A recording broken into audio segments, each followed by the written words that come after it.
Ці магчыма адключыць інтэрнэт у Беларусі? Можна ўзгадаць падзеі 9-11 жніўня 2020 году і адказаць: так, магчыма. Расказваем, як падрыхтавацца да магчымага адключэння інтэрнэту падчас выбараў. Эксперты па кібербяспецы рэкамендуюць на такі выпадак усталяваць на свае кампутары ці тэлефоны некалькі інструментаў.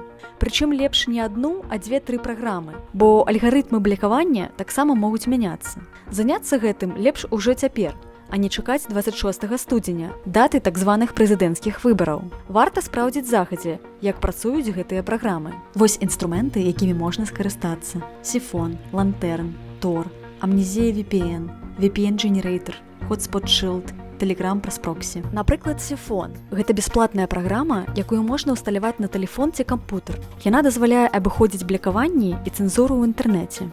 Ці Tor – браузер, які дазваляе усталёўваць ананімнае злучэнне. Праграмы можна выключыць у любы момант. VPN – гэта не разовы інструмент. У цяперашняй Беларусі гэта пытанне бяспекі. Ён адкрывае доступ да заблакаваных у Беларусі сайтаў, YouTube і месенджераў. Аднак, калі ўлады скарыстаюцца рубільнікам і адрэжуць беларускі інтэрнэт ад глябальнага, тады ніякага доступу ў сеціва не будзе. У такім выпадку застанецца выцягваць на свет радыёпрымачы і настройваць іх на сярэднія ці доўгія хвалі, каб пачуць, што адбываецца ў Беларусі і ў свеце. Эксперты мяркуюць, што беларускія ўлады хутчэй пойдуць на адключэнне асобных сервісаў, чым на адключэнне ўсяго інтэрнэту. І тады толькі ўладальнікі VPN змогуць атрымаць інфармацыю.